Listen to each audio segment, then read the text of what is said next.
My name is Chad Oba, the co-founder of Friends of Buckingham, a citizens organization located in Buckingham County, Virginia.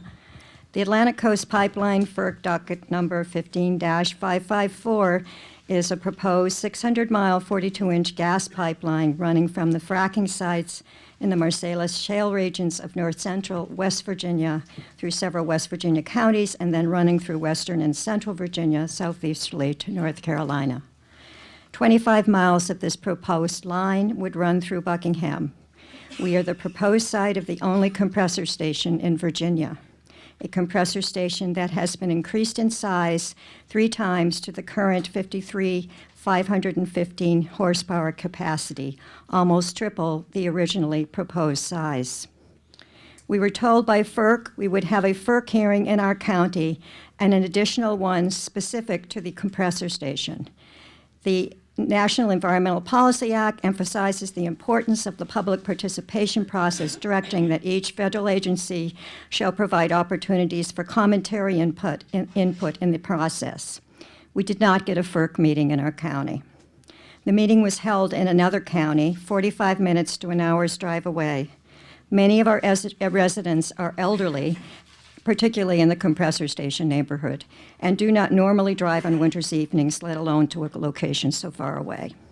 Local public officials requested a FERC meeting in the county, as did Senators Kaine and Warner on our behalf.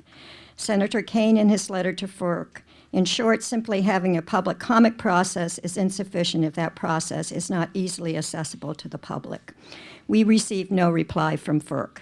Later, we found that our comments were not transcribed accurately, with many mistakes that made large portions of our testimony seem nonsensical. It seemed the FERC representatives did not take our comments seriously.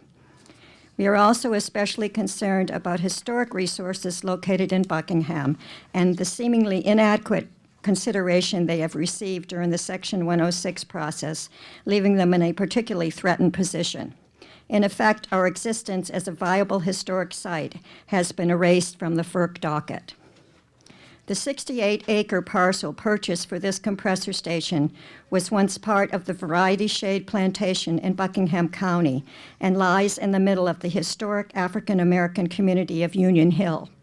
The existence of this plantation and the 92% post-emancipation African-American community would indicate that historic sites exist in the area.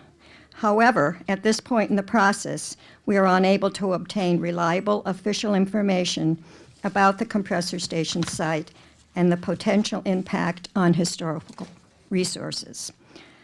Briefly, our concerns are, 1, Preservation Virginia, the nation's oldest historic preservation organization, was denied consulting party status for Section 106. Representatives for the Yogaville Historic District and the Union Hill Woods Corner Historic District were also denied that consulting party status by FERC. 2, incomplete historic resource surveys in Buckingham County as compared with other ACP-impacted counties in Virginia. We have been erased. Concern number 3, adverse effects on plantation-era, slave, and post-emancipation African-American historic resources by compressor station siting. And the last concern, the Virginia Department of Historic Resources deemed the Yogaville Historic District eligible for nomination as a National Historic District. This internationally recognized yoga community and its historical designation has not been considered in the Section 106 process. Thank you for your concerns and my opportunity to speak here. Thank you.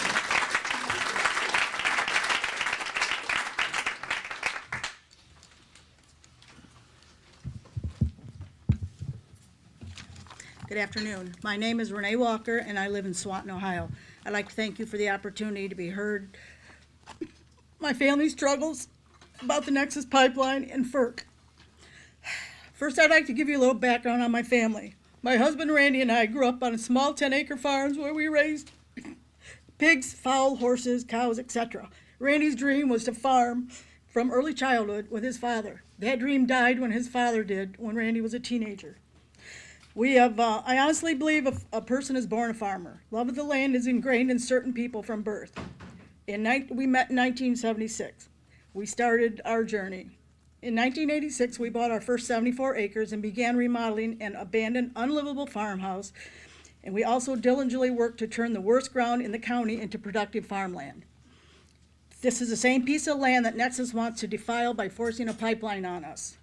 Our first task was to drain a swamp that years of neglect created and to build a barn to house our equipment. In the last 30 years, we have added 225 acres, built more barns, and turned our farm into a place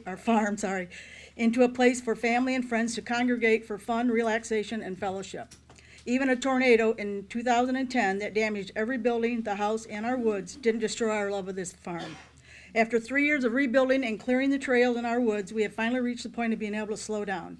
We are a small family-owned farm that needs every acre producing at full potential to make a living and ensure a future for our children. Our kids literally grew up in the barn and in a tractor helping in the fields from 7 and 9 years of age. They were looking forward to taking over our farm when we retired. That was before Nexus. In 2014, several neighbors came to us about a proposed pipeline that would encroach on many properties in our township.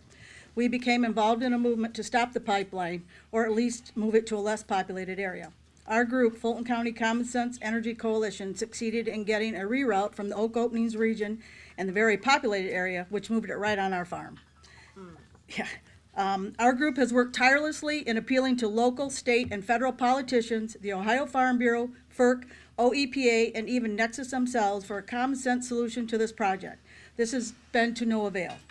We have personally been harassed multiple times by Nexus representatives via letters, unsolicited, unannounced visits, trespassing on our property, even though we have signs posted, and insisting we let them in to discuss a lease agreement. When that didn't work, we were served with papers from Nexus via the court that we were being served with a TRO for surveying purposes. This has happened 2 times in the last 2 years. The surveying takes place in July during a critical period for our crops, causing damage and loss of yields. We've had numerous visits from the Sheriff Department because of complaints from the Nexus employees stating that we were threatening them and falsely accusing us of using guns in the confrontation. Luckily, we have a GoPro camera with us for most of the encounters with any Nexus employees. After reviewing the video, the deputy dismissed the surveyor's accusations and lectured them about unnecessary calls. For the last 2 years, we have had to have someone from our family stay home to watch over the farm and protect our property from unwanted trespass. I feel this is a huge burden that my teenage kids have been shouldering, and I worry continuously about the effects this is having on them. I've also been given the finger by a surveyor when I stopped to help an elderly lady that has dementia, and when I saw that she was very agitated. She was afraid to leave for an appointment because the surveyors would not leave her property. This and many other instances are what we have been dealing with the last 2 years. We've had at least 5 different Nexus land agents contacting us about signing a lease, and everyone promises something different or reminds us of the threat of eminent domain. There is no continuity, yet we're supposed to trust these people. We feel FERC does not listen to our concerns. We cannot get any responses to our questions and feel that FERC is just going through the motions, and this project will be rubber stamped. At the last FERC hearing, we were all taken into separate rooms to give our statements, and I actually had to remind the recorder to take ours. It was very disheartening to learn that we weren't even talking with an actual FERC employee. They were contractors. When my husband asked for a written response to our questions, he was told they didn't have time to answer anyone personally. We would have to wade through page after page of statements and responses to those statements.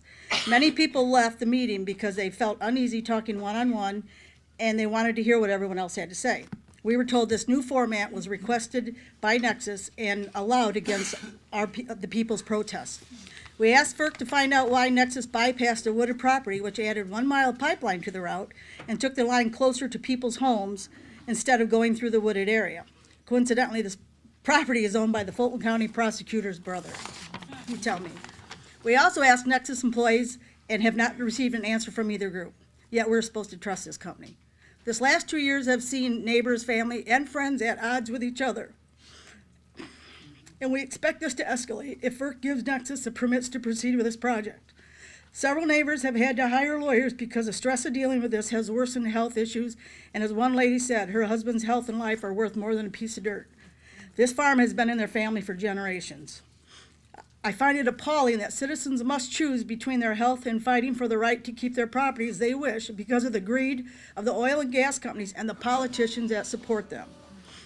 The worst part of this ordeal for us personally is when our kids told us to sell the farm if the pipeline comes through. 40 years of working, blood, sweat, and tears are going to be for naught. In closing, I'd like to state, as U.S. citizens, our family will continue to fight for our way of life, even though we do so under unimaginable stress and duress. Thank you for the opportunity to voice out today.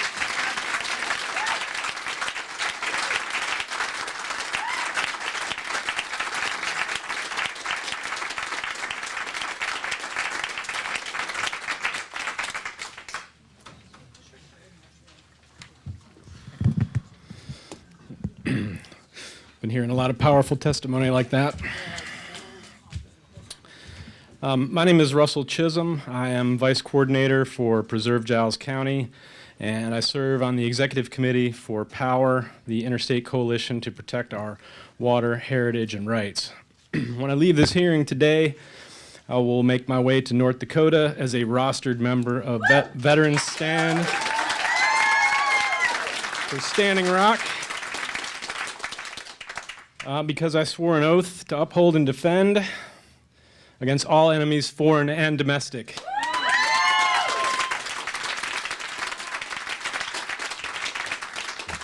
FERC is that domestic threat. So today I want to speak to the public's voice being stripped from the public scoping meetings for the Mountain Valley Pipeline that were conducted by FERC MVP project manager Paul Friedman in Elliston, Virginia on May 5th, 2015, and in Roanoke, Virginia on November 3rd, 2016. In both sessions, there was a common pattern in Friedman's behavior of circumventing and converting so-called public hearings for the purpose of collecting citizens' concern and information into a systematic effort by Friedman to manipulate public opinion, dissuade opposition to the MVP, and cloud any public record of that opposition. According to a letter submitted to FERC by Elizabeth and Scott Malbin, Friedman conducted the Elliston meeting in a highly unprofessional, partisan manner, allowing the few supporters of the MVP to exceed the 3-minute speaking limit while strictly limiting opponents and ordering the stenographer to erase opponents' comments that ran over or that he ruled ran over. He also repeatedly peppered his captured audience with news flashes consisting of half-truths and flat-out lies which were intended to refute the opposition's comments, pacify the audience, and whitewash the official transcript. For example, he dismissed unease that the gas transported by the pipeline would be exported. That claim has been flatly contradicted by a partner in the MVP, WGL Midstream, as documented in the Roanoke Times on June 25, 2015. In Roanoke of this year, Friedman continued the same strategy and, to be even more effective, avoided public hearings altogether by replacing a public meeting with one-on-one 3-minute individual testimonies to a FERC stenographer. However, the badgering, speaking over people, and refutation of citizens' concerns continued. Friedman, who was present for many of these recording sessions, interrupted individuals, disrupting their carefully prepared statements, disputing their concerns, and thereby, once again, whitewashed the public record. Example 1. The proposed Mountain Valley Pipeline will transect the center of Newport Village in Giles County, coming within 65 feet of an elderly couple's home, just across the street from the Mount Olivet United Methodist Church. That couple, Fern and Earl Eccles, used their 3 minutes with the stenographer to register their fear that they would be forced from their home. Friedman interrupted to assure them that, quote, "No home will be taken. You will never be removed from your home." End of quote. He continued, quote, "Thousands of people live near millions of miles of pipeline in the United States, sometimes right next to houses, and nothing ever happens." The Eccles reported that MVP's local project manager disagreed, volunteering that he personally had relocated other people. That's documented in the Roanoke Times on November 27, 2016. Example number 2, Ray Roberts, a resident of Craig County, started his remarks to the stenographer by listing his concern for properties along the proposed route, including the Newport Methodist Church, when Paul Friedman interrupted to disqualify his statement and instructed the stenographer to erase it. Conclusion, this is not the behavior of an impartial manager, but the manipulations of a partisan. They make a mockery of the public comments in the FERC scoping process. Thank you.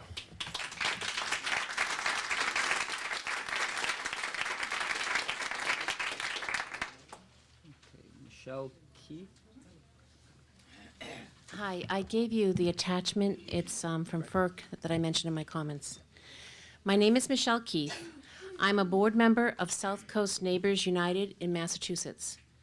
Thank you for giving me this opportunity to testify specifically in opposition to FERC docket PF 16-1-000, which is Access Northeast, and generally in regard to the illusory due process provided to the public for the current multitude of segmented projects concerning pipelines, compressors, and LNG facilities. Attached to my testimony is a handout produced and distributed by FERC. It states, FERC seeks written comments for the public and holds public scoping meetings. It also states, after consideration of the environmental analysis, engineering, economic, legal, and policy reviews, and all public comments, FERC decides whether to approve or deny an application. Then it adds, all parties can ask FERC for a rehearing or a new decision if they are unsatisfied, and all final decisions from FERC can be appealed to the federal courts. So, of course, you think you have rights. The problem here is that the applicant submits reports by experts, but the public cannot afford attorneys or scientific experts to refute what the applicant is claiming. The public can merely make comments based upon common sense. The public comment is given very little weight because it lacks technical expertise. If a final decision is appealed by the public to the federal courts, the court cannot look to the merits of FERC's decision. The federal court can merely evaluate whether FERC made its decision based upon technical expertise to ensure the decision was not arbitrary or capricious.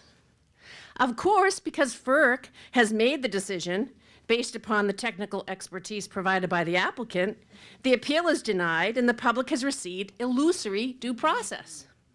In all of FERC's history, it has denied one pipeline project, and that was in this last year because of a lack of financial contracting, not because of public concern.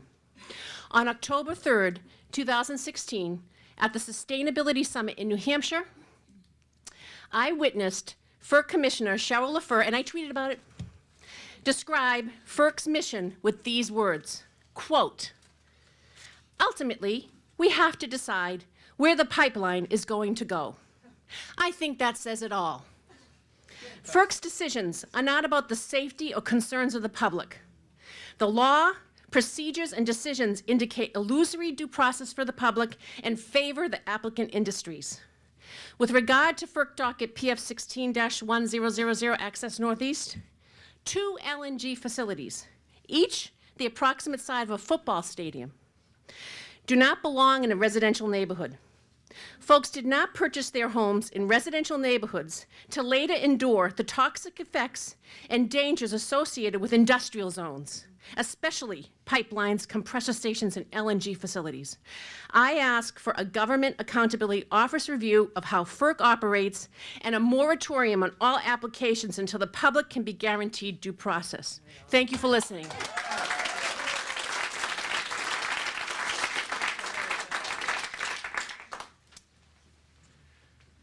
Hi, everyone. I'm Chris Gauthier. If you look at the schedule, it says I am with Spectra. That is not true. I am with Citizens Against the Rehoboth Compressor Station, Rehoboth, Mass.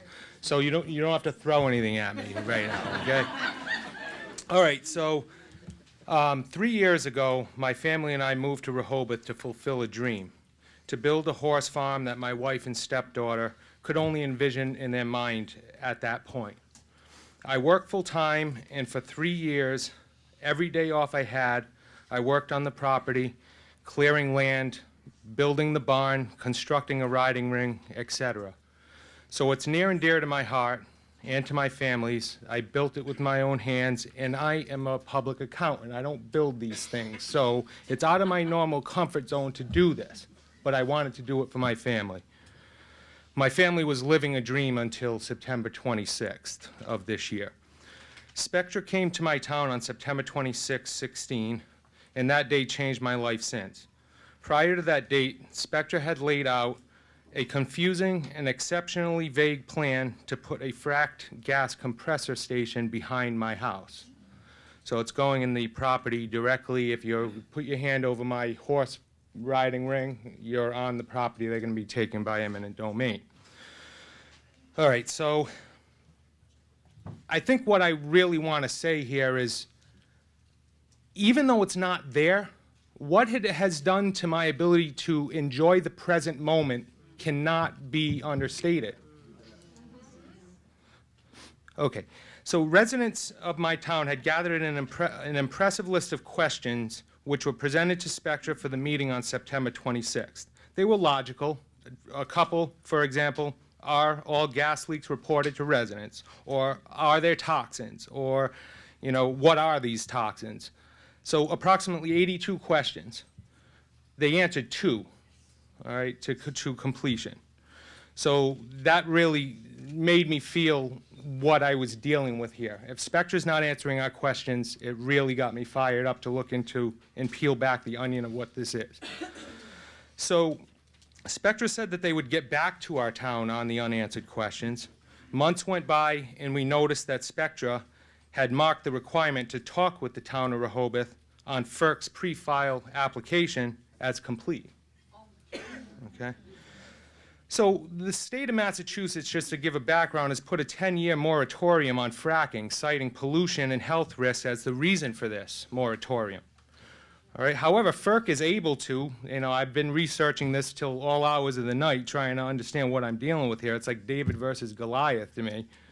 FERC's able to move forward with the approval process for projects to move frack gas through our state and release the same toxins through compressor stations, which will be right behind my house, that caused Mass to put the moratorium in place to begin with. So FERC and Spectra don't seem to care about my voice, residents' voices, the state's voice, So furthermore, there's a question of the need for this project. Studies have shown, namely the study communicated by Mass Attorney General Maura Healey, that there is evidence that we do not even need this gas from this project. And in my opinion, and it's tough to use the word ethical and FERC in the same the same sentence, but I'm going to do it right now. In my opinion, it should be an ethical requirement for FERC to put further emphasis on need for these projects, as countless residents of our town and surrounding communities are sacrificing their quality of life for these projects. So seemingly there's a lack of an appropriate fact-checking mechanism built into FERC's application process, clear conflict of interest, and lack of independence in the process. Companies like Spectra can present skewed data to weasel their way through the process, while on one hand, there's hundreds of forms they have to fill out. On the other hand, FERC tilts the entire process toward the applicant and subsequently allows for a process that can effectively shut out any education or dialogue with the town, which is what's happening in Rehoboth here. So just to close up here, residents of our town have filed 230 plus complaints to date with FERC regarding the underhanded dealings from Spectra. As of November 30th, no letters have received responses. We the people have no voice, no vote, and a difficult road ahead to protect our community, in my case, my home, the smiles on my family's faces, my horses, and really, in the end, my dream. All right, and it's not even there yet, and it has already affected all of these things. My dream it's hurt. Let's hold them accountable. Let's nail these people. This is terrible, guys. Thank you so much. I'm here representing Friends of Buckingham, Virginia, and I'm an intervener in the Atlantic Coast Pipeline. Today I present evidence of, as it grows, it's almost a bioethical dilemma of the grave scientific concerns about FERC's human health risk assessment. And here, in public health terms, risk assessment is not something that you want, and I'll try to explain. This was written to respond to critical health impact comments about a single-engine Dominion Power compressor station, then renamed to address comments for the only proposed Atlantic Coast Pipeline compressor station in Virginia, a nearly 55,000 horsepower in size in Buckingham County. FERC's conclusions about the benign impacts of 24/7, 365 days exposure to methane, benzene, CO2, formaldehyde, VOCs, particulate matter, and radon emitted from one single turbine are only made more concerning when that purported data is applied to the one for Buckingham at 8 times size larger. Dominion Power is applying right now for a special use permit exemption to build a 68-acre, 14 gas turbine compressor station in an A1 agricultural district in Buckingham.